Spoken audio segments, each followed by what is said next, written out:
So Ryan, as we talked about before, we've had many conversations with clients, and we thought it was actually a good time to take our top 10 issues that come up with clients or strategies that always come up. And so we put together a list that is the top 10 strategies to avoid financial regret.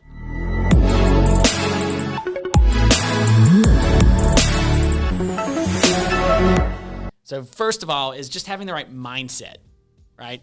Like, what does money make you feel? Like, what's your history around money, right? And understanding that can help you kind of take control over those issues. And money can be a hard topic to talk about. The second is very similar, but emotions are not your friend around money. All of us have emotions. Our emotions tell us to do things that aren't always the best for our money. Even we fall prey to that. That's why financial planners a lot of times have their own financial planner, right? So they have somebody to talk to before they make a decision. Yeah, that's such a great point. Having that sounding board you can bounce ideas off of. We all need that because we do get emotional with our finances. Yeah, that's excellent point.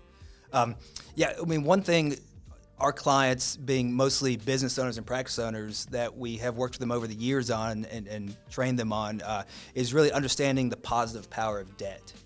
There's definitely good debt and there's bad debt, but highly efficient good debt that can help you grow and scale your business and take it to the next level. Yeah, it's really hard to grow a real good business with only cash. Yeah, right. No. We can't pay for everything through cash flow. We wish we could, but we can't.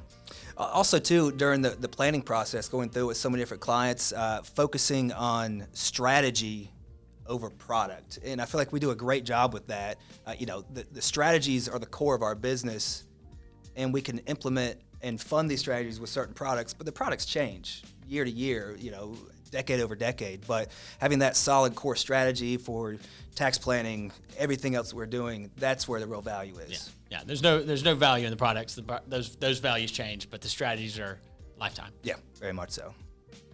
Yeah, and next is what I talk about all the time, right? We have tons of clients that like to talk about the biggest, best next investment. Let's look into this. Let's look into that. Let's look into crypto.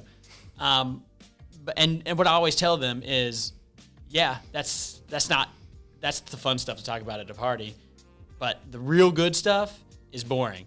So passive investing is proven over time to be one of the best types of investing. And passive in that way means, not trying to actively time the market or trying to pick the best stock, but picking a passive portfolio that you can leave and forget about.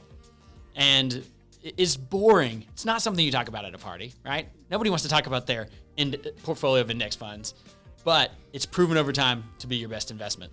It's time tested and true. And you sound just like our Chief Investment Officer, Rick. I mean, he says all the time, a well-diversified portfolio of managed passive investments, it wins. It does.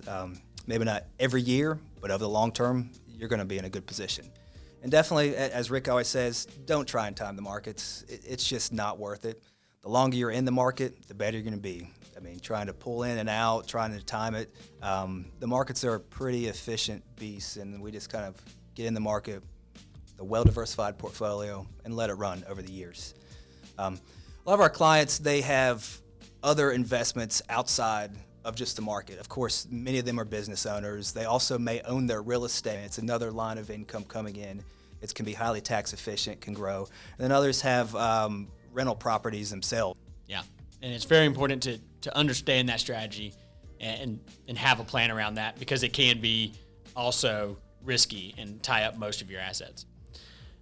So around that, real estate investing is also a term that most people might not know about, but asset location. Mm-hmm. So where are your assets that you've put aside to reach your goals, right? And that means taxable, tax deferred, whether it's in investments, real estate, or personal residence, right? So it's always important to have a variety of locations for those assets, and that's also, on how those different locations perform in a financial plan, right? It's almost as important as diversifying a portfolio. Yeah, that really leads into our next one. When we have these wonderfully constructed portfolios of investments in the markets, investments out of the markets, our business, our real estate, the foundation of any well-constructed financial plan for a business owner is strategic tax planning and making sure all of our investments are the most tax efficient, that we are leveraging as many tax strategies that are available to us and are compliant with our legal and accounting relationships. And we get that whole team together and focus on those. That's where some of the true magic happens and where we found significant savings for clients over the years. Yeah. And I always like to use this is tip your waitress, not the IRS. That's right.